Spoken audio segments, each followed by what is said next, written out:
Monsieur Audi, bonjour. Bonjour, Comment vous allez? je me porte à merveille. Merci pour votre disponibilité à nous accorder cet entretien politique au cours de laquelle nous aborderons des sujets tels que la sortie des ministres ces derniers temps, la question des droits de l'homme au Togo, votre point de vue sur les dernières déclarations tendancieuses des autorités du pays. Et une première question avant tout, sommes-nous réellement dans un état de droit? Vous posez une question pertinente qui mérite un petit développement. Pourquoi? Avant toute chose, il faut cerner le contour de la notion de l'état de droit. Une définition simple pour permettre ceux qui ne sont pas juristes aussi de savoir à peu près ce que c'est que l'état de droit. L'état de droit, c'est un état qui crée des droits auxquels lui-même il est soumis. J'explique. Sartre dit que lorsque vous créez des lois, vous légiférez, eh bien, vous qui êtes les gouvernants, vous êtes les premiers à respecter ces lois-là pour permettre aux gouvernés de suivre le pas. Donc, en grosso modo, voilà ce que c'est que l'état de droit.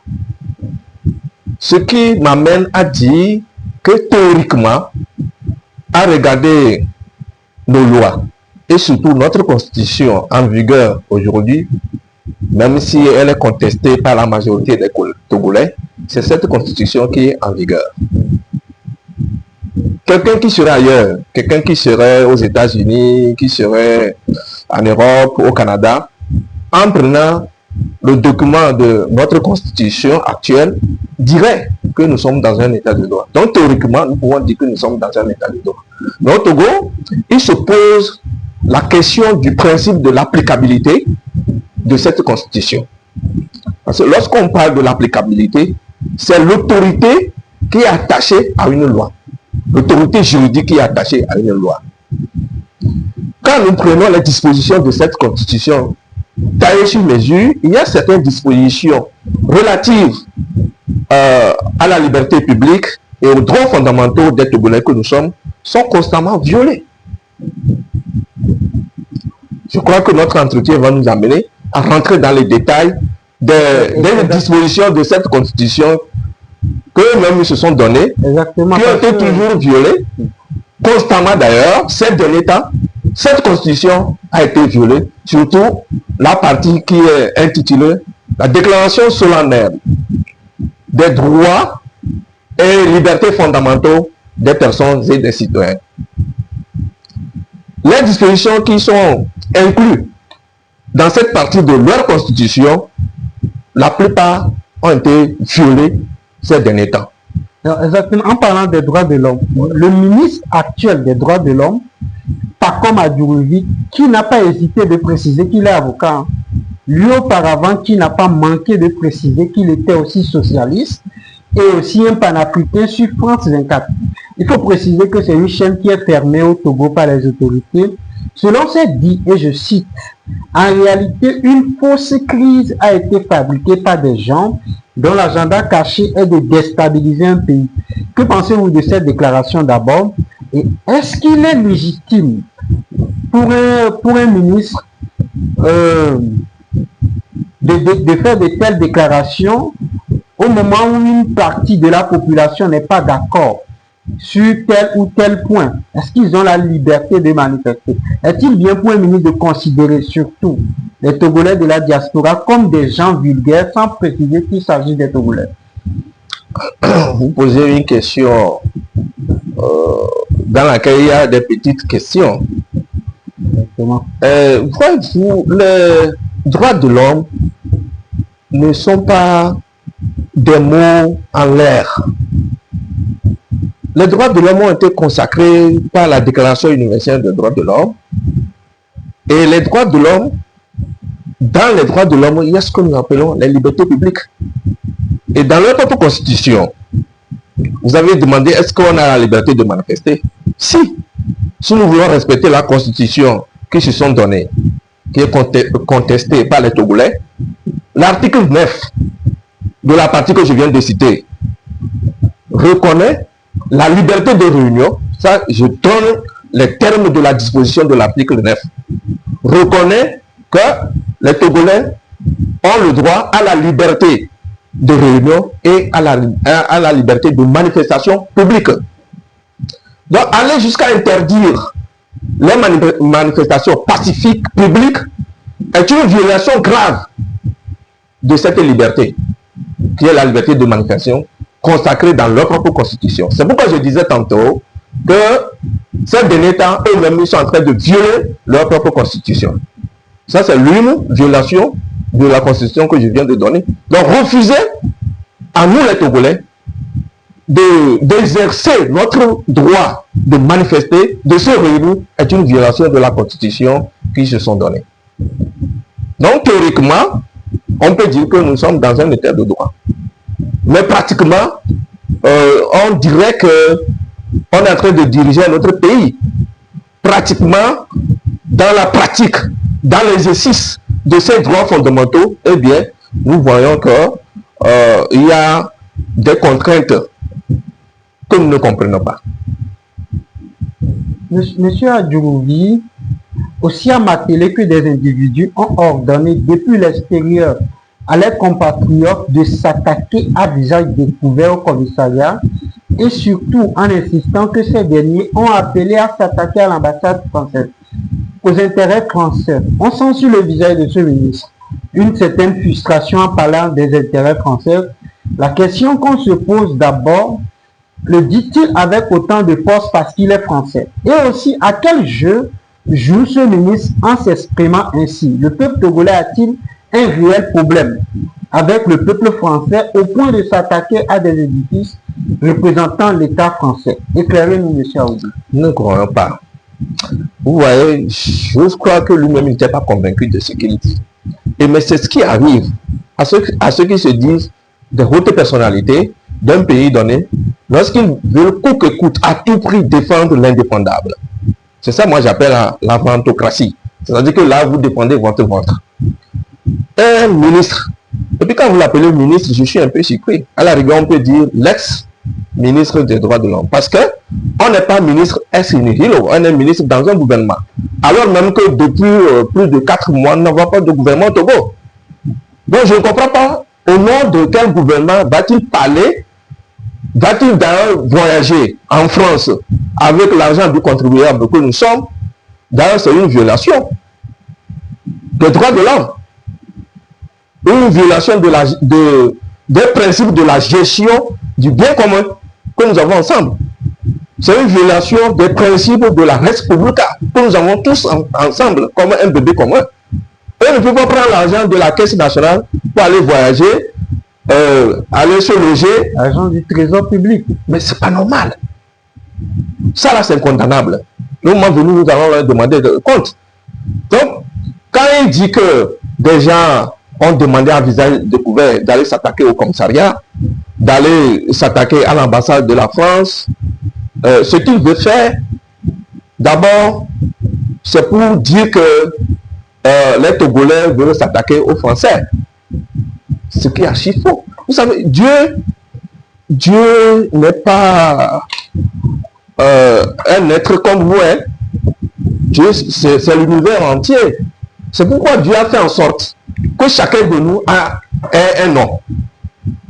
Qui a dit parmi les blogueurs ou bien nos compatriotes, pour qui d'ailleurs j'ai un respect scrupuleux? Parce que vivre à l'étranger, ce n'est pas facile. Hein? C'est pas du tout facile. C'est parce que il y a une mauvaise gouvernance que nos compatriotes ont décidé de s'exiler. C'est parce que il y a la plupart de nos citoyens qui sont à l'étranger et qui ne veulent pas revenir parce qu'ils n'arrivent pas à trouver un mieux vivre au Togo. Et ceux-là se débrouillent là-bas pour nourrir leurs familles qui sont ici. Vous les traitez de voyous. Donc, qui a dit parmi nos compatriotes qui représentent la diaspora, qui a dit qu'on n'a qu'à aller s'attaquer au commissariat et à l'ambassade de France? C'est archi faux. C'est du mensonge. Vous savez, j'ai l'habitude de dire qu'au nom de l'éducation que j'ai eue, je n'ai pas l'habitude de dire d'une grande personne qu'il m'a. Mais là, je suis obligé. Au nom de la même éducation, je ne peux pas voir le rouge et dire le blanc. Je dirais même qu'il n'est pas un menteur professionnel. C'est un apprenti menteur. un apprenti menteur. Un avocat qui parle des droits de l'homme comme s'il parle de quelque chose de banal. C'est pour cela que j'ai toujours eu l'impression que ceux qui se disent nos autorités, dans nos serviteurs, parce que la Constitution le dit, si le chef de l'État ou bien notre Premier ministre, son Excellence, M. Faure, a dit dans la prestation du serment, en respectant l'article 27 de la Constitution, là, en disant que au nom de Dieu et au nom du peuple togolais, détenteur de la souveraineté nationale, il va servir loyalement et fidèlement en tant qu'un bon serviteur. Ça veut dire que si le premier responsable est le serviteur, vous êtes plus que serviteur que le premier responsable. Donc nos ministres, nos ex-ministres là, qui se tordent de la poitrine pour aller dire des saletés sur leurs propres compatriotes, je trouve ça malsain. Et ce n'est pas de la politique. C'est un manque d'éthique politique. Je dirais même de la morale. Ok, d'accord, merci pour ce que vous dites. Monsieur Aoudi, et puis vous avez dit que, est-ce que c'est parce qu'il est français? Il est plus français que les Français d'origine. Il est plus français que les Français autochtones. Vous avez vu un seul Français dire qu'il a écouté parce que nos compatriotes dont il parle sont sur le sol français. Exactement. Et pourquoi il veut mentir comme ça? Et je dirais qu'il fait la... C'était une manière de vouloir jeter ses compatriotes. Non, j'ai vu qu'il voulait attirer nos amis dans un verdict populaire. Et il n'a pas réussi. Vous voyez même que la journaliste était gênée par ses propos malsains. Exactement, nous n'en parle pas. C'est pour cela que je crois qu'elle était obligée de le couper. Et c'était honteux. Et ce qui est marrant, ce qui est aberrant, il continue. Qu'est-ce qu'il cherche? Si nous voulons approfondir notre analyse, nous dirons que M. Adrovi veut faire tomber le régime. Parce qu'il est en train de remuer le couteau dans la plaie des Togolais. Parce que les Togolais, par le temps, le Togolais est très patient. Je n'ai jamais vu un peuple comme ça. J'avais dit dans l'un de nos entretiens que ce serait été un autre peuple. On allait être dans le gouffre. Parce que trop, c'est trop. Trop, c'est trop. Et il parle des enquêtes. De quelle enquête parle-t-il? Nous savons comment les enquêtes aboutissent au Togo. Nous allons en venir par rapport à ça. Monsieur Adjouvi, juriste et défenseur des droits de l'homme et surtout avocat, a dit que n'eût été le professionnalisme de nos forces de l'ordre et de sécurité, nous aurions le pire. Monsieur Aoudi, consentez-vous avec l'avocat sur cette dit? Pendant qu'on pouvait voir sur plusieurs manifestants des soldats, on peut même constater que sur une seule femme, il y avait plusieurs soldats qui passent à tabac une seule femme, juste ce cas. Monsieur Aoudi, peut-on réellement parler de professionnalisme? Quand vous l'appelez tout le temps, dès le début, vous l'appelez défenseur des droits de l'homme, quel type de droits de l'homme défend-il? Quand vous êtes ministre, on doit avoir la retenue dans ses propos pour ne pas fâcher ses compatriotes. Et puis, quand il dit avocat, bon, moi je n'ai jamais suivi au barreau pour savoir comment il défend ses clients. Mais ses propos, son langage gestuel montre combien de fois on peut le qualifier d'avocat de cause perdue. C'est-à-dire qu'il est avocat, il n'a jamais gagné, peut-être, je dis bien peut-être. C'est ces propos qui me donnent cette impression. J'ai l'impression qu'il est l'avocat des causes perdues. Et quand il parle de professionnalisme, peut-être pour lui, le professionnalisme, c'est d'aller tabasser ses compatriotes. Nous avons vu une femme qui a été tabassée, arrêtée arbitrairement, amenée aux brigades, qui est passée à tabac. Nous avons vu des traces. Mais il a dit que lui n'avait rien vu de tête. Ça veut dire que c'est un mépris. Il a décidé de rentrer sur une ligne méprisable. Il a décidé de méprendre le respect scrupuleux des droits de l'homme dont nous sommes des bénéficiaires. Monsieur Aoudi, est-ce qu'ils comprennent vraiment ce qu'on appelle les libertés publiques? Sur la même chaîne, la question a été adressée au ministre en lui disant que ceux qui manifestaient étaient quand même sortis pour des revendications, notamment la réforme constitutionnelle. Le ministre répond que oui, les libertés publiques sont garanties au Togo et que ce n'est pas lui, l'avocat, qui va dire qu'elles ne sont pas garanties, car elles sont même garanties par la Déclaration des droits de l'homme et notre Constitution. Ma question encore, est-ce que les autorités togolaises même comprennent ce qu'on appelle liberté publique garantie pour une manifestation? J'ose croire qu'ils le savent, qu'ils les maîtrisent. C'est pour cela qu'ils ont introduit ces libertés publiques dans la constitution que même se sont taillés. Mais le problème que nous avons au Togo, c'est l'application des libertés publiques incluses dans la constitution. D'où la violation de cette constitution qu'ils se sont donnée. Parce que c'est le lieu de revenir sur ce que c'est que la notion de liberté publique. Moi, il se dit, juriste, s'il veut qu'on lui refasse son droit, et qu'on lui refasse le cours de droits humains, ah bien, nous allons lui rappeler quelques notions. Parce que les libertés publiques sont des droits et des libertés reconnus dans la Constitution. Ça, c'est la première définition éphémère. Voyez-vous? On peut en citer quelques-unes. Oui. Parce que pourquoi nous posons cette question? Parce que quand au lieu que les gens sortent et rentrent en sécurité, on constate qu'ils sont plutôt tabassés et d'autres meurent. Et d'autres même on les retrouve dans les lagunes. C'est dommage. C'est dommage que nous disions à qui veut nous attendre que nous sommes un pays démocrate. Vous ne pouvez pas être des démocrates, un pays démocratique. Vous ne pouvez pas être des démocrates et agir de la sorte. Et agir comme si nous sommes dans la jungle. Et agir comme le principe de la gouvernance, c'est la terreur. Le régime en place ne fait que nous terroriser tout le temps. Et c'est une partie que nous voyons, cette façon de nous terroriser, de nous intimider, de vouloir coûte que coûte nous mépriser, de vouloir coûte que coûte nous taire, de nous maintenir dans un silence. Et c'est cette partie-là que nous avons vue chez les propos de Adjovi. Nous constatons que même les propos du ministre, parfois sur le visage de leur interlocuteur, qu'il y avait un état de choc. Quelle image cela donne du Togo? Ne pensez-vous pas qu'un ministre en place, payé sur le dos du contribuable togolais, devrait avoir de la retenue dans ses propos? Cela renvoie encore à votre appel fort sur la morale en politique. Quelle analyse faites-vous de ces propos choquants des ministres togolais? Non, vous l'avez dit. Les propos sont choquants, c'est qu'ils sont choquants. Un fait, c'est un fait. Ce qu'il fait là n'arrange pas le régime en place.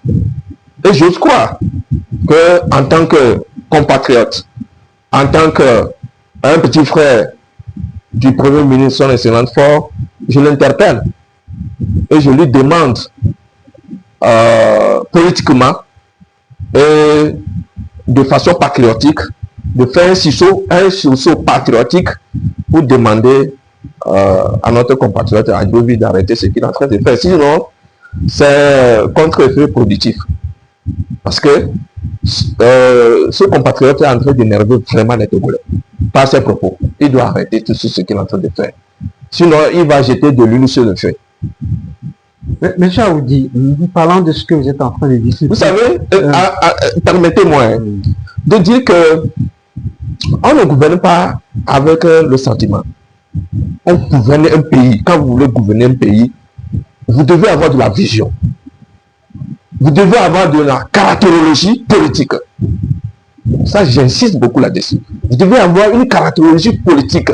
C'est pas parce que quelqu'un est votre ami d'enfance que vous allez le propulser à un ministère aussi capital pour un pays qui est dans une démocratie embryonnaire, un pays qui est en train de construire actuellement sa démocratie. Il ne faut pas mettre le copinage dans la gouvernance d'un pays.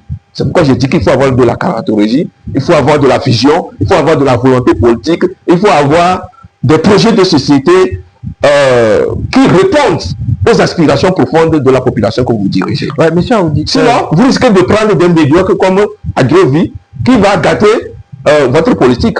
Il est vraiment médiocre. Je ne sais pas là où il a fait son droit, jusqu'à dire qu'il est défenseur des droits de l'homme.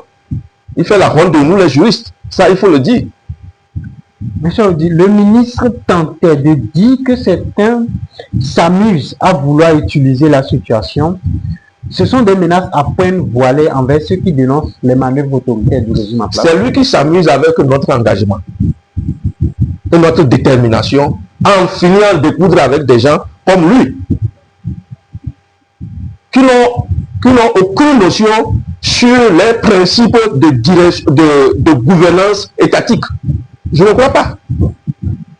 Je ne crois pas qu'il maîtrise le moindre principe de la gouvernance étatique, de la gouvernance des problèmes sociaux auxquels nous sommes confrontés au Togo.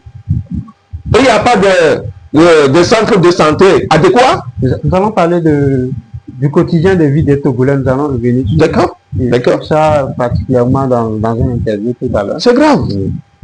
Quant à la question concernant les enquêtes en cours sur la situation des manifestations, au Togo, très souvent les enquêtes sont dites comme des mots, juste pour impressionner et flouer le public. Pourtant, l'aboutissement de ces enquêtes ne donne pas véritablement de résultats. Parce que parlant des questions des corps repêchés et autres, le ministre, qui est ministre des droits de l'homme, répond que le temps de la justice est là et qu'il faut donner le temps à la justice. Que pensez-vous de ces déclarations d'une personne qui est avocat pour les enquêtes de telle nature au Togo? Vous savez, on ne peut plus nous flouer avec cette déclaration creuse. Parce que pendant longtemps, c'était leur manière de temporiser la révolte populaire. C'est leur manière de temporiser la révolte populaire. Je cite 2 ou 3 cas. Lorsqu'on a tiré à bout portant sur l'un des élèves qui manifestait dans la rue pacifiquement, les mains nues, un élève qui était en classe de 5e, du nom de Douti Sinandere, on a tiré à bout portant sur lui parce qu'il réclamait que les doléances de leurs enseignants puissent être satisfaits afin qu'ils reviennent, afin que la grève cesse, pour qu'ils apprennent à devenir un haut cadre pour notre nation. Demain, on a tiré sur lui. On a dit que l'enquête est en cours. Je crois depuis 2011, l'enquête n'a pas été aboutie. On a vu la désolation dans laquelle ce régime-là nous avait plongé au lendemain de la mort du général Yadema.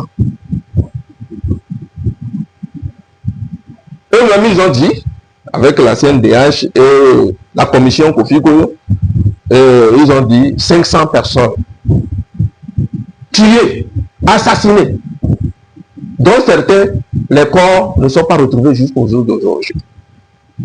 L'ONU a mené son enquête, l'ONU a parlé de 800 personnes. Dans un pays où nous sommes combien? À peine 8 millions. 8 millions actuellement. 8 millions actuellement. En ce moment, je crois c'est entre 6 millions et 7 millions en 2005. L'enquête, le résultat de l'enquête est où? L'éminent intellectuel Atuche de mourir à Gobli. Atuche à Gobli, pardon. C'est son petit frère qui est de mourir. Atuche à Gobli, qui a été assassiné, dont le corps a été jeté à la plage. Où se trouve l'enquête? Les résultats de l'enquête. Tous ceux qui ont participé à l'assassinat de notre colonel Madjoulba, est-ce qu'ils ont été inquiétés? Non seulement nous ne donnons pas les résultats des enquêtes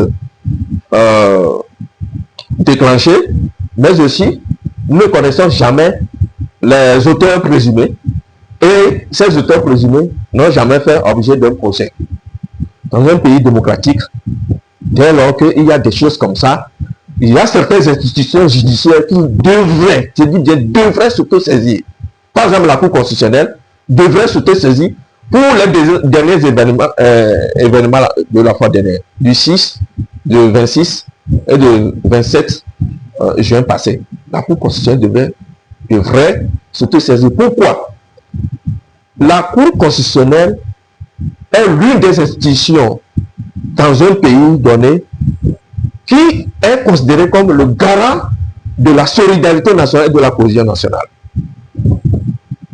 C'est pour cela que moi je pense que nous avons pratiquement quitté notre démocratie embryonnaire qui se construisait et nous rentrons droit dans un régime totalitaire qui veut contrôler tout.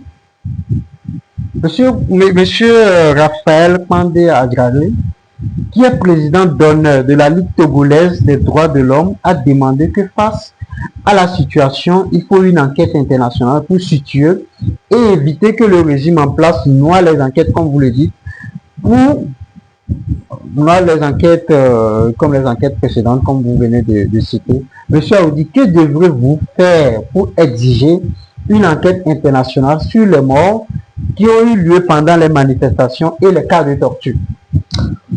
Merci pour la question.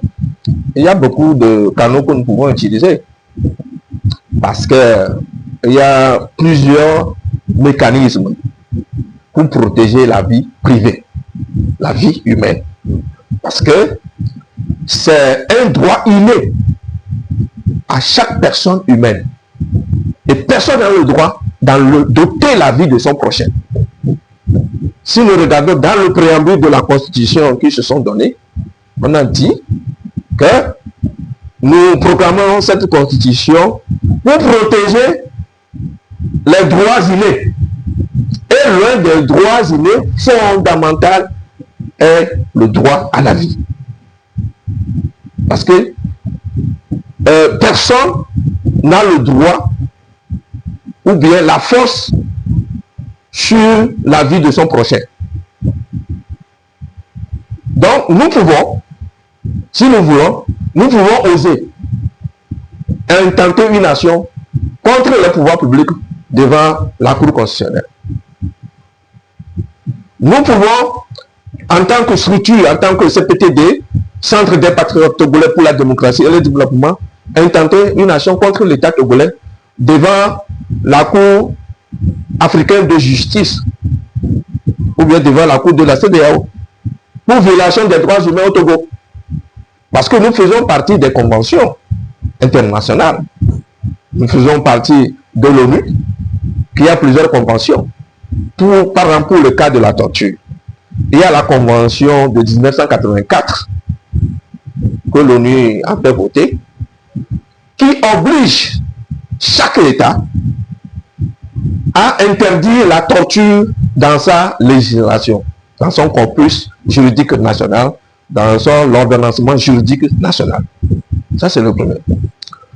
Donc, nous pouvons écrire à l'Assemblée nationale de l'ONU pour décrire tout ce qui se passe en termes de violation des droits humains au Togo et demander qu'ils fassent visiter les lieux de détention par des visites inopinées. Ça veut dire qu'on ne les avertit pas. Ça, c'est le travail de le comité de l'ONU de lutte contre la torture. Il y a aussi le protocole. Nous pouvons invoquer ça. Le protocole relatif à la convention que je viens de citer, la convention de 1984, qui est chargé de surveiller la prévention et l'applicabilité de lois qui interdisent la torture. Donc, en tant que une institution reconnue de la République, nous pouvons nous joindre, par exemple, avec CACIT, nous pouvons écrire même à la CNDH qui a le droit et la charge de visiter les lieux de détention au Togo pour constater eux-mêmes, par des visites inopinées, constater eux-mêmes les abus et les cas de torture. C'est le lieu de dire aux auteurs de la torture, aux tortionnaires, de faire extrêmement attention. Premièrement, il faut qu'ils sachent que la torture est un crime imprescriptible. Ça veut dire quoi? Tant que vous vivez, ça peut faire 200 ans, on va vous poursuivre. Ça, c'est un. Deuxièmement, il y a eu un revirement jurisprudentiel, c'est-à-dire que avant lorsque vous torturez quelqu'un, et puis avant qu'on ne qualifie un acte de torture, il y a 3 éléments fondamentaux. Premièrement, il faut que celui qui torture soit un agent du pouvoir public. Deuxièmement, il faut que les actes de torture se révèlent d'une souffrance inouïe, d'une souffrance aiguë, des supplices, des douleurs atroces infligées à la victime pour lui extorquer les renseignements d'un acte qu'il aurait commis, ou bien des renseignements d'une tierce personne que cette tierce personne aurait commis. Voilà les éléments. Donc, lorsque vous passez à ces actes-là, eh bien, non seulement nos lois nationales condamnent ça, notamment notre code pénal togolais, en ses articles 198 jusqu'à 201, punit sévèrement par des peines lourdes les actes de torture. Mais au-delà de ça, il y a une évolution juridique sur le cas de torture actuellement. Avant, lorsque vous torturez quelqu'un, lorsque vous êtes au service, vous pouvez évoquer votre immunité de service. Donc aujourd'hui, lorsque vous êtes un agent de police ou bien un agent de la gendarmerie, un agent de la sécurité publique, et vous passez aux actes de torture, et bien vous ne pouvez plus évoquer ça. À tout moment, on peut vous chercher. Okay. Et vous ne pouvez pas vous soustraire aux peines prévues pour les cas de torture en évoquant un ordre supérieur. Okay. Donc si dans l'armée, on vous donne l'ordre de torturer quelqu'un, évitez de le faire. Parce que si le Togo ne vous poursuit pas, au nom de la compétence universelle sur le cas de la torture, lorsque vous rentrez en France, par exemple, on peut vous poursuivre et vous incarcérer là-bas. Donc, pour le cas de torture, il y a plusieurs canaux que le CPTD peut utiliser pour interpeller les institutions dans lesquelles nous sommes signataires, les institutions dont nous sommes membres, dont le Togo est membre. Oui, une question même était posée au ministre sur la mort du jeune Jacques, qui est pourtant un élève retrouvé dans la lagune avec le visage tuméfié, que les défenseurs des droits de l'homme et de la société civile comptent parmi les victimes de la barbarie observée pendant les manifestations. Où en est-on concrètement avec une pareille enquête, à tel point que présentement au Togo, il est même impossible que ses parents organisent une simple messe pour ce jeune homme? C'est dangereux, là nous allons. C'est très dangereux. C'est-à-dire que la dernière partie de votre développement fait peur. Parce que c'est une violation de l'une des dispositions de leur constitution là, qui dit, qui garantit la liberté d'opinion et la liberté de religion, la liberté de choisir son église. Donc, on ne peut pas interdire un culte pour commémorer la mémoire d'un élève qui peut-être serait un haut cadre qui va représenter le Togo dans l'institution internationale. Qui sait? On ne peut pas interdire ça. Ça, c'est une violation grave du principe de la laïcité de l'État même. Ça, c'est une violation grave, je le répète, du principe de la laïcité de l'État. Parce que la laïcité de l'État voudrait dire qu'on ne peut pas imposer une quelconque religion aux citoyens. Et cela oblige l'État à ne pas trop regarder dans l'exercice ou bien dans la manifestation de cette liberté de religion. Exactement. Voilà. Et c'est grave. C'est grave. Les gens, vous avez tué leur enfant. Bon, vous avez dit qu'il y a une enquête en cours. Vous l'avez tué froidement. Jeté dans la lagune. Ça fait vraiment double douleur. Parce que jeter quelqu'un dans l'eau, c'est grave. Vous n'avez même pas, après l'avoir tué, vous n'avez même pas eu de respect pour son corps. C'est dangereux. C'est dangereux. Monsieur Aoudi, le ministre des droits de l'homme, avocat, dit qu'il n'y a jamais eu d'interdiction de manifestation.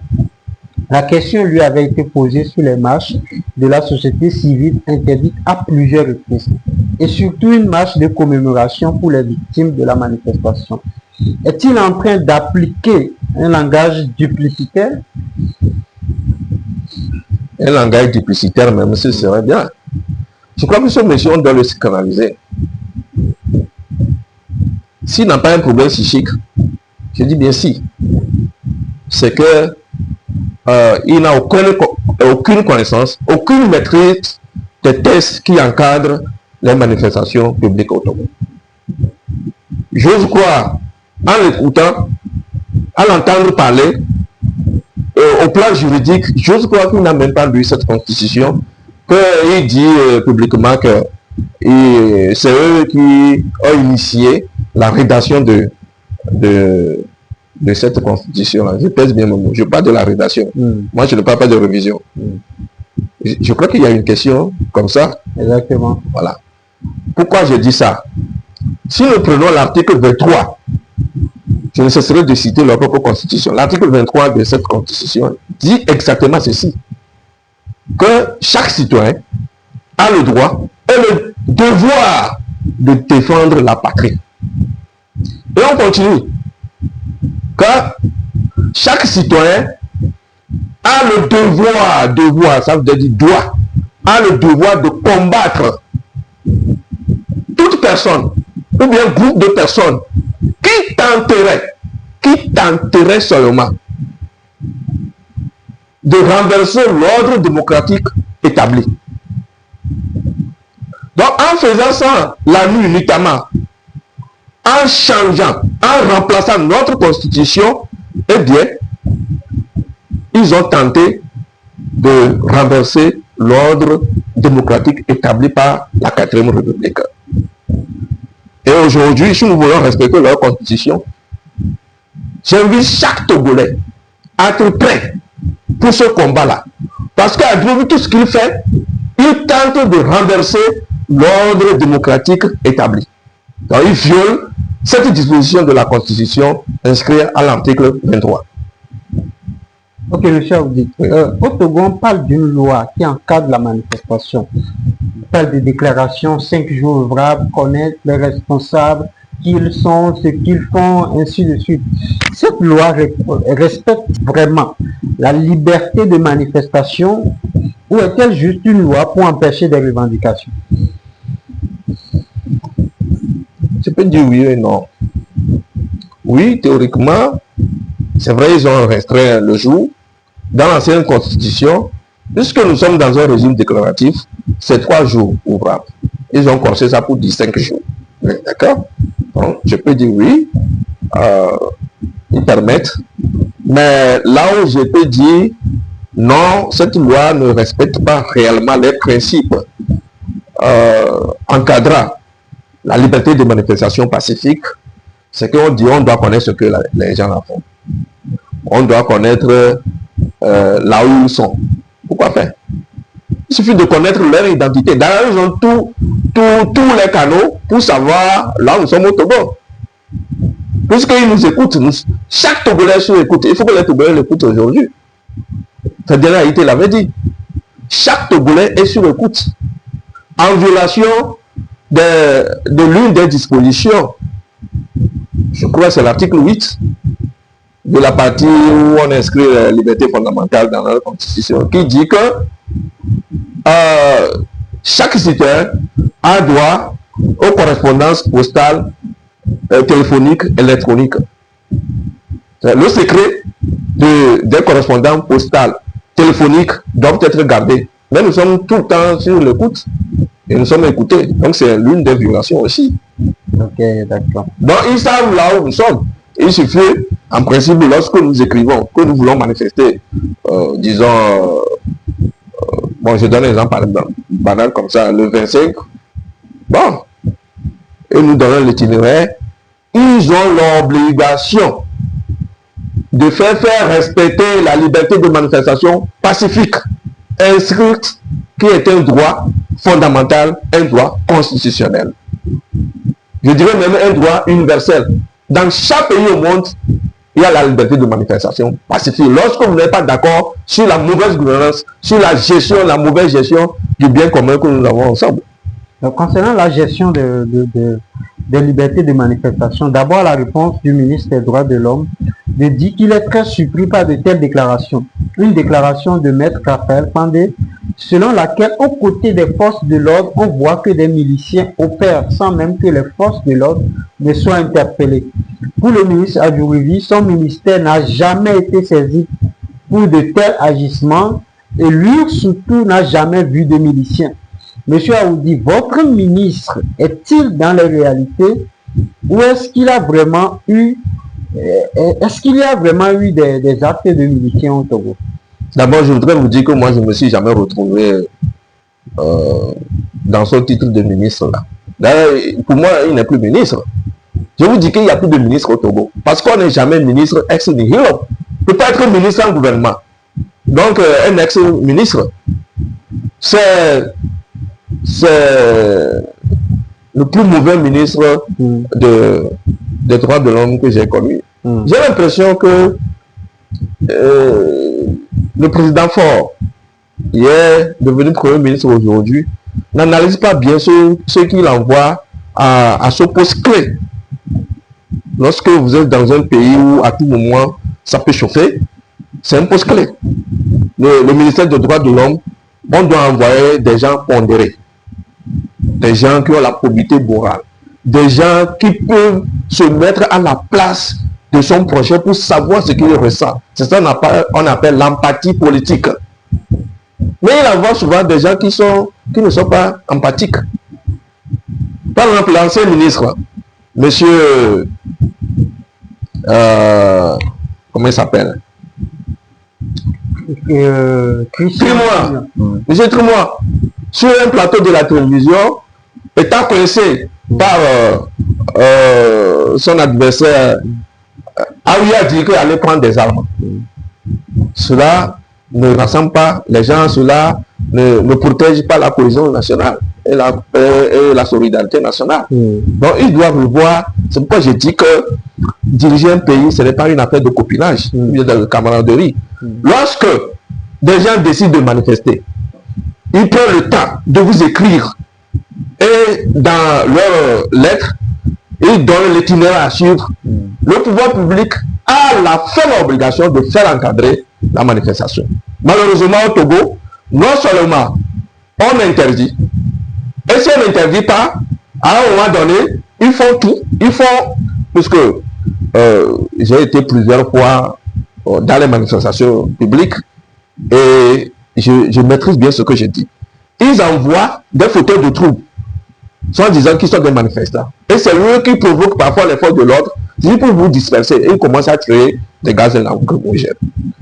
Puis, c'est qu'à côté des forces de l'ordre, on voit des miliciens. Si le compatriote Adjourivi dit que lui n'a pas vu de miliciens, peut-être qu'il a une nécessité politique et intellectuelle de reconnaître cela. Je dis peut-être. Parce qu'il y a des gens qui sont attaqués de cécité intellectuelle et politique qui ne se voient pas à vue d'œil. Donc, peut-être qu'il est attaqué de cette maladie-là. En termes de droits de l'homme, pourquoi le ministre des droits de l'homme qui dit que quand il s'agit du Togo, il y a des prérequis, pourquoi quand il s'agit des libertés fondamentales dans votre pays, il a demandé des prérequis? Votre pays fonctionne comment? Pourquoi des prérequis? Est-ce qu'il y a des règles qui ne doivent pas fonctionner au Togo? Cette question, je pense que vous devez chercher Adjourivi pour lui poser. Parce que je ne sais pas pourquoi lui parle de prérequis. Une liberté est une liberté qui doit s'exercer. Point. Ils n'ont qu'à cesser de faire leur zigoto. Ce sont des gesticulations intellectuelles qui n'arrangent rien. Ni la population, ni le régime qui prétend défendre. C'est pourquoi j'ai dit tantôt, est-ce qu'il n'a pas des idées cachées de déstabilisation de ce régime? Parce que tout ce qu'il dit, ne rentre pas dans l'intérêt du régime en place. Pour M. Adjoubi, il dit qu'une certaine diaspora, a sali l'image du Togo en parlant ainsi de ses propres frères, lui qui était même de la diaspora il y a de cela quelques années en arrière et qui est encore jusqu'à présent détenteur de la nationalité française. Ne s'agit-il pas d'une forme de mépris vis-à-vis des Togolais? Le mépris, nous le vivons tous les jours. Et c'est ça qu'il est allé dire là-bas publiquement. Et il s'est montré qu'il est le champion des mépris. Il s'en fout pas mal des Togolais. Et surtout, nos confrères, nos compatriotes qui se débrouillent ailleurs pour pouvoir survivre et envoyer quelque chose au pays. Vous savez, la diaspora contribue énormément au quotidien des Togolais. Il faut leur reconnaître ça. C'est le lieu de leur tirer le chapeau. Lui, il a fait la France. Il sait comment le foie, quelqu'un qui n'est pas habitué avec le degré de foie là, il va là-bas, il se débrouille, il doit aller travailler. Parfois, il faut faire le virgile, aller à l'école pour pouvoir avoir quelque chose, payer les impôts, payer le loyer, payer la nourriture, s'habiller et envoyer quelque chose au pays. Donc, peut-être que lui était cette diaspora togolaise, le Togo allait s'embraser depuis. Parce que franchement, c'est eux qui nous aident. Dans les cas de maladie, dans les cas de scolarisation de nos enfants, dans le cas de logement, parfois, c'est eux qui nous aident. Bon, l'État togolais doit leur reconnaître beaucoup de respect et beaucoup d'estime. Voilà. M. Adjoubi est revenu sur les raisons du changement du régime au Togo. Pour lui, à la question de répondre à l'argument clé qui justifie la réforme constitutionnelle, et à sa réponse était que la Ve République est partie d'un constat des députés de la dernière législation, que 32 ans après la dernière constitution, que les réalités sociopolitiques ont évolué et qu'elles ne s'adaptent plus aux situations actuelles. Monsieur Aoudi, quand vous êtes un élu de la nation et aussi en fin de mandat et que vous constatez que les réalités sociopolitiques ne s'adaptent plus, qu'est-ce que cela coûte à ces derniers d'aller vers la population pour discuter avec la population en vue de dégager des pistes de solutions? Et aussi, quitte à ce que ces derniers acceptent et comprennent ce que vous êtes sur le point de faire. Alors qu'en 2025 se profilait une élection présidentielle dans l'ancien régime. Tout ceci pris ensemble ne semble pas comme si le ministre essaie de se moquer des Togolais et plus encore en se galvanisant qu'il faisait partie de ceux qui ont initié ceci, qu'il était un indépendant et non même de la mouvance au pouvoir. Il y a beaucoup de choses dans la question que vous posez. Je voudrais revenir un peu en arrière. Parce que en disant que les réalités n'étaient plus adaptées à la constitution de la 4e République, c'est archi faux. Quelles sont ces réalités-là qui ne sont plus adaptées? Et qui ne sont plus adaptées à quelle disposition de la constitution de 92? Il n'a pas détaillé ça. Donc, ils sont toujours dans la logique de mépris. D'ailleurs, à voir comment ils ont engagé cette procédure de remplacement de la constitution, parce que je vais revenir sur ça, montre combien de fois ils n'ont qu'un respect pour les Togolais. Tout est limité à eux. Ils sont dans la patrimonialisation de toutes les institutions. Ils sont dans le verrouillage institutionnel du pays. Au point où, pour eux, l'État se résume à eux seuls. Sinon, ce qui s'est passé la nuit là, où ils ont changé la constitution, c'est grave. Et c'est le lieu de dire à notre compatriote Adjoubi, qui se dit grand juriste, avocat, qu'il fait la confusion terrible entre le remplacement d'une constitution ancienne par la nouvelle et la révision constitutionnelle. Je reviens sur ces deux notions-là rapidement. La révision constitutionnelle n'est que l'ajustement de certaines dispositions dans laquelle il y a quelques erreurs qui sont peut-être inconstitutionnelles, qui ne sont pas conformes avec la Constitution, ou bien qui ne sont plus adaptées aux réalités de l'heure. Ou bien la modification de certaines dispositions, carrément, pour abroger l'ancienne l'ancienne disposition. C'est ça une révision constitutionnelle. Vous ne pouvez pas remplacer notre constitution sans notre consentement et venir nous parler de révision constitutionnelle. Quel type de juriste est-il pour confondre le remplacement d'une constitution avec la révision constitutionnelle? Donc ce qui s'est passé,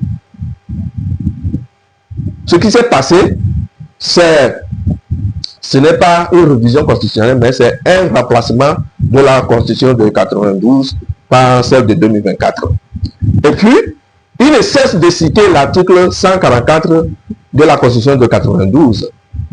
Mais je voudrais lui dire qu'il cite seulement une partie. C'est vrai, on dit dans les dispositions que la révision constitutionnelle, je vais m'attarder, permettez-moi de m'attarder un peu là-bas. Okay. Parce qu'il faut. Il faut de la pédagogie juridique sur ce point pour les Togolais, et peut-être la vidéo va permettre aux générations futures de ne pas commettre les mêmes bévues juridiques. Parce qu'on ne peut pas continuer à se moquer de nous comme ça. Dieu merci, nous aussi nous avons fréquenté, nous lisons, nous comprenons les choses. Parfois, je suis heureux d'avoir fait le droit. Donc, l'article 144 dit que la révision constitutionnelle appartient concurremment au président de la République et puis un cinquième des députés.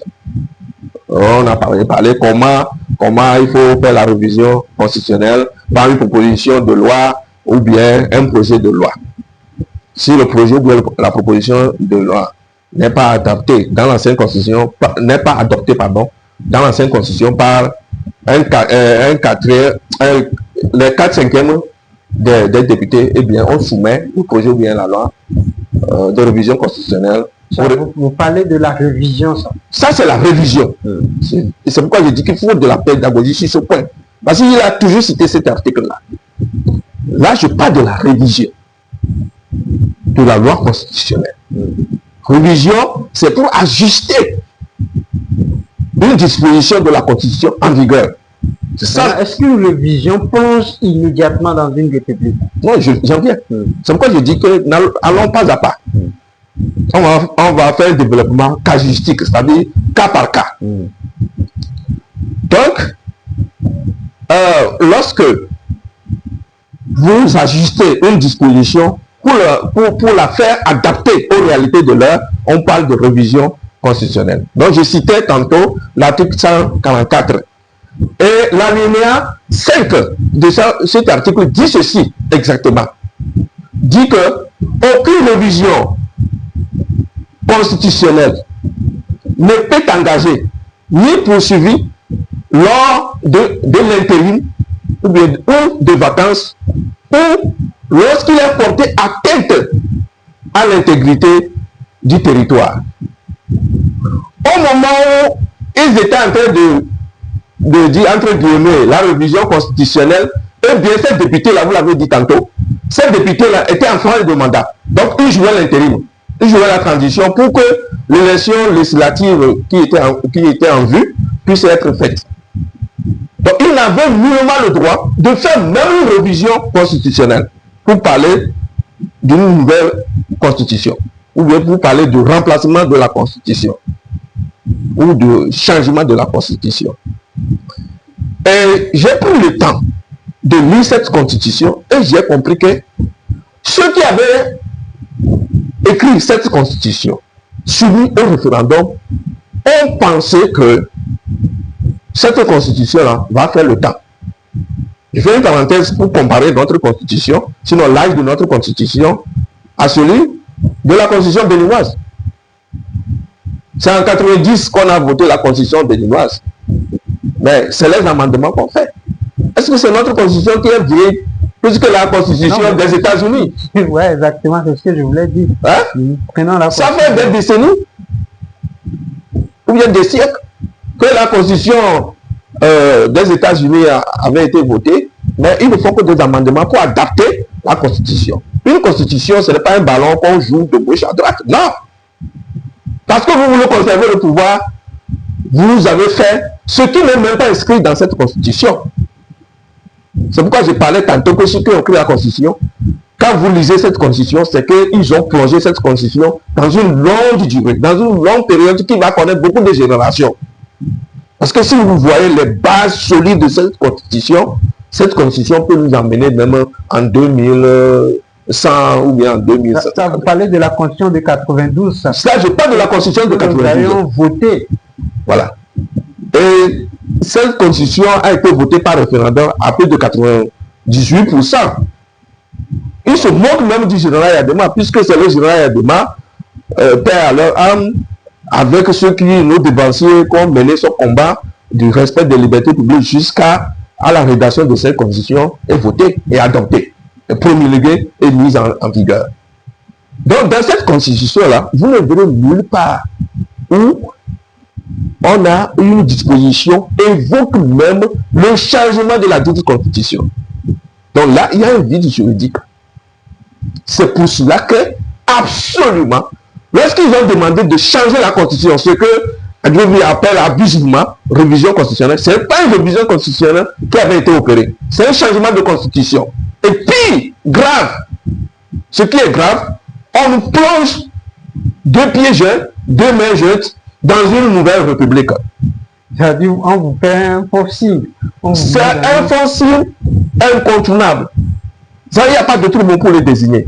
Donc, ils ont créé ce changement de constitution, ce remplacement de constitution que le peuple togolais s'est donné par un fossile, par un ex-nihilo juridique.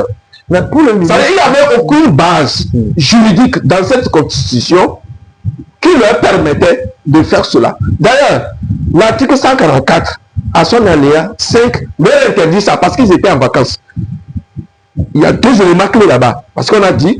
Donc, eux, ils citent seulement que deux parties de oui, cet article. C'est pourquoi moi aussi, je leur complète ça. Ils ne sont pas les seuls à lire la Constitution. La Constitution de 92, de la 4e République, en son article 144, c'est pourquoi je cite bien, je précise. En son alinéa 5, on a dit ceci. Je le répète. C'est un dessin que je le répète.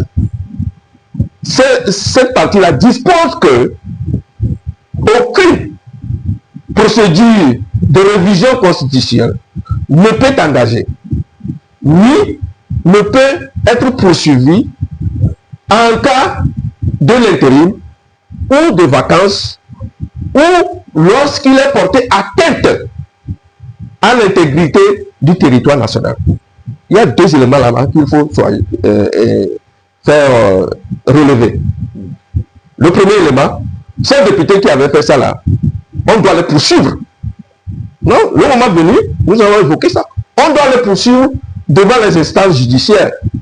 Si le Togo n'arrive pas à faire ça, parce que c'est un crime contre la souveraineté de l'État.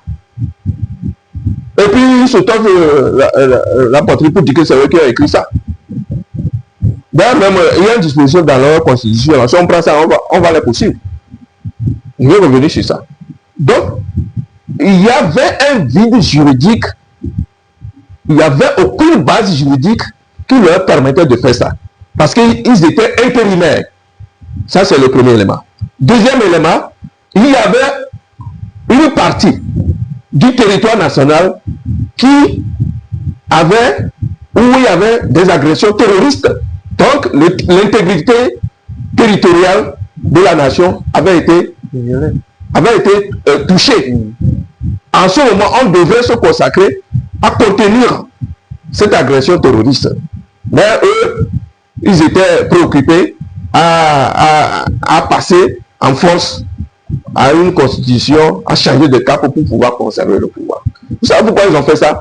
C'est parce qu'ils savent que celui que même ils appellent le champion, le président fort, s'il allait aux élections, il y avait peu de chances qu'il gagne. Mais s'il gagne, en 2030, il ne pouvait plus être candidat. Donc, il fallait faire en sorte que les champions soient éternellement au pouvoir. Mais c'est pas ce qu'ils disent, parce que pour le ministre, il s'agit de consolider la démocratie, consolider l'état de droit et donner plus de moyens. La même chose que le Quelle ministre... consolidation vous allez faire? Une consolidation de la démocratie dans laquelle nous sommes, d'un pays. Et vous êtes un petit groupe, vous décidez à la place de tout un peuple qui est souverain d'ailleurs. Vous ne nous considérez pas. Vous êtes qui? Parce que vous avez une grosse tête plus que nous, ou bien vous avez deux têtes. La même chose, c'est la même chose que le ministre Pascal Bourzouna avait aussi dit préalablement. Peut-on véritablement dire que c'est ce qui se fait sous ce régime actuellement? D'ailleurs, vous voyez, Dieu aidant. Je peux terminer ma question, oui. Parce que où dans ce régime, on peut entrer chez des gens, les prendre sans même que le procureur ne soit informé, prendre des gens sans convocation, sans mandat d'arrêt, sans mandat d'amener, et on nous parle de renforcement de l'état de droit. Monsieur Aoudi, que font les autorités togolaises? Pourquoi tant d'incongruité? Vous savez, Dieu est grand. C'est pourquoi je dis aux Togolais de rester éveillés. Lorsque vous voulez démontrer que vous êtes plus intelligent, Dieu va vous rabaisser. Vous voyez, la constitution qui devait être le soubassement, le socle de la consolidation de la démocratie, du respect des droits de l'homme, c'est cette constitution-là que l'ennemi viole. C'est depuis que cette constitution est rentrée en vigueur que les violations des droits de l'homme, des droits humains, des conventions internationales sont violées constamment. Constamment. Vous allez sur les gens, dans leur constitution, l'article 8 de la partie qui est dénommée déclaration solennelle, l'article 8 de cette partie-là dit ceci, que chaque citoyen a le droit à la vie privée. Aucune autorité publique, je vous sais tout le temps, pour qu'ils écoutent bien, c'est eux-mêmes qui ont écrit ça, aucune autorité publique ne peut ni entrer dans un domicile privé, aller perquisitionner dans le domicile d'un Togolais, sans le consentement, je cite leur moyen, sans le consentement du propriétaire du domicile. Si des autorités doivent venir perquisitionner... Il faut que je dise oui. S'ils refusent, vous devez repartir. Et revenir peut-être avec une décision judiciaire qui nous donne l'autorisation de venir perquisitionner ou bien de rentrer. Vous n'avez même pas le droit de rentrer chez moi sans mon avis. C'est ce que cet article a dit. Mais ils violent ça. Dans le cas d'Armand, ça a même 2 heures, ils sont allés le chercher. Sans convocation, sans mandat d'arrêt, sans mandat d'amener. Et nous connaissons la suite. Quand heureusement il dit qu'il va intenter une action contre les auteurs des actes de torture dont il a été victime. Monsieur Aoudi, concernant toujours la réforme constitutionnelle, puisque le ministre était revenu beaucoup là-dessus, le ministre dit que... Je reviens un peu, vous permettez, je reviens un peu en arrière. Vous citez encore l'article que j'avais cité tantôt, l'article 23, oui. Qui dit que nous avons le devoir de combattre toute personne ou de groupe de personnes qui tenteraient de renverser l'ordre démocratique établi en changeant notre constitution que nous nous sommes donnée, sans notre avis, sans nous consulter, et en passant de force dans une nouvelle république, eh bien, ils ont renversé l'ordre démocratique établi. Et voilà les conséquences. Ils n'ont pas fait que pour subir ça, ils n'ont pas fait que pour faire face à leur timidité. Concernant cette réforme, vous ne pouvez pas poser une date et puis commencer, lorsque les conséquences de cette date vont commencer, vous allez dire non. On parle très souvent de cause à effet. Bien sûr. Ils doivent faire face aux conséquences de leur acte. Concernant cette réforme, le ministre dit que les partis de l'opposition ont demandé pendant les campagnes que le peuple sanctionne le gouvernement pendant les élections législatives s'ils ne sont pas d'accord avec le régime parlementaire. Alors que nous savons comment se passent les élections au Togo, et aussi le gouvernement peut-il se cacher derrière une telle déclaration pour changer le contrat social d'une nation? Car pour lui, le peuple n'a pas désavoué le gouvernement. Est-ce que c'est écrit quelque part que selon une élection législative, on doit savoir si une constitution a été acceptée? Le changement d'une constitution doit nécessairement avoir l'approbation majoritaire du peuple. pas si on veut changer la constitution que le peuple s'est donné le pouvoir par des coups de force. C'est un coup de force institutionnel. Nous ne pouvons pas éternellement continuer à suivre ça. L'ancienne constitution, ils ont changé. Bon, nous supportons ça, mais ça là, je crois que ça va être dur. Aujourd'hui, le ministre dit qu'il était un indépendant, que sous l'ancien régime, il n'arrivait pas à côtoyer des opposants et aujourd'hui, grâce à cette nouvelle constitution, il arrive à être proche d'eux.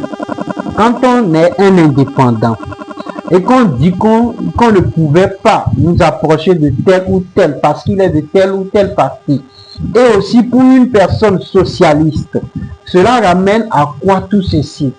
Du manque de constance, du manque de clarté politique, de la perte de sa propre dignité ou quoi? Vous savez, je ne voudrais pas dire que lorsqu'on est un vagabond politique, c'est ce qui arrive. Je veux dire que lorsque vous vous comportez comme un papillon politique, vous déposez votre parti demain au politique. Chez le moyen langage qui dit que c'est sur place qu'il faut vous mettre pour ça. C'est pour le carré, il faut voir en politique, il faut respecter le principe de la constance.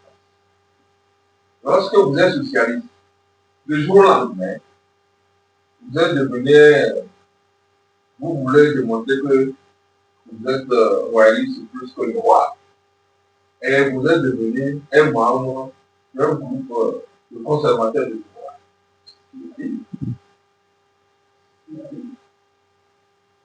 Parce qu'il a prononcé une phrase de la tête.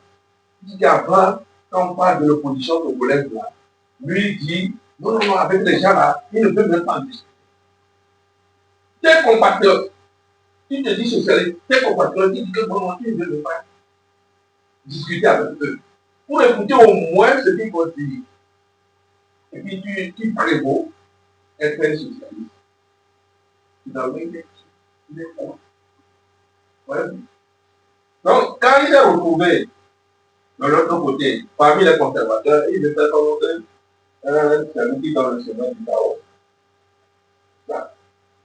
Parce que c'est grave qu'un pays dans lequel nous autres, nous sommes en train de rechercher le respect de chaque ethnie, parce qu'il y a plusieurs ethnies, et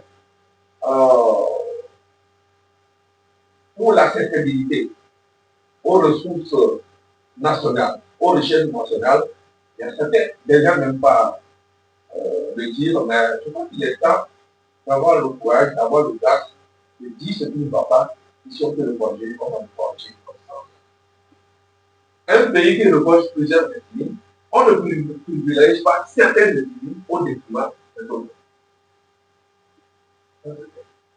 Deux, qui débarquent dans un groupe où des gens cherchent seulement à conserver le pouvoir. Quand il est contre des quotidiens des autres compatriotes, quand il est contre des inégalités qui existent entre les couches sociales, c'est comme ça que vous allez vous comporter. Ok.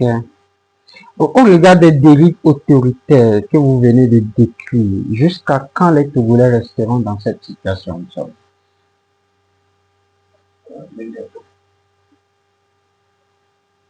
J'en suis très sûr. Mais par quel moyen, c'est pas que je sais. Je pense que, M. Aoudi, la société civile lance une manifestation le 30 août 2025. Quel message passez-vous à la population et c'est votre dernier mot? Non, je voudrais dire au Togolais que chaque Togolais qui se sent lésé sur tous les plans, sur le plan de l'enfant, sur le plan de l'océan, sur le plan de nourriture, je crois que nous avons. Je voudrais inviter tous les Togolais, puisque c'est un marché pacifique, à encore questionner la bonne foi de ceux qui se disent des commandants, ceux qui se disent autorités, ceux qui se disent ministres sans gouvernement. Nous allons encore tester leur bonne foi pour voir. Et tout cela, j'invite tous les Togolais à participer maximalement à cette manifestation pacifique, publique, pour montrer au monde entier que nous ne sommes pas des voyous. Nous réclamons nos droits, nous voulons être respectés, nous voulons que nos libertés fondamentales et nos droits fondamentaux inscrits dans la Constitution soient respectés. Merci. Nous sommes à la fin de cet entretien. Merci pour vos réponses. Nous pensons que ça va tomber dans de bonnes oreilles et que cela réveillera les consciences et que le régime en place aussi va mettre des dispositions en place pour pouvoir respecter les droits de l'homme. C'est le mieux pour nous tous. C'est notre devoir.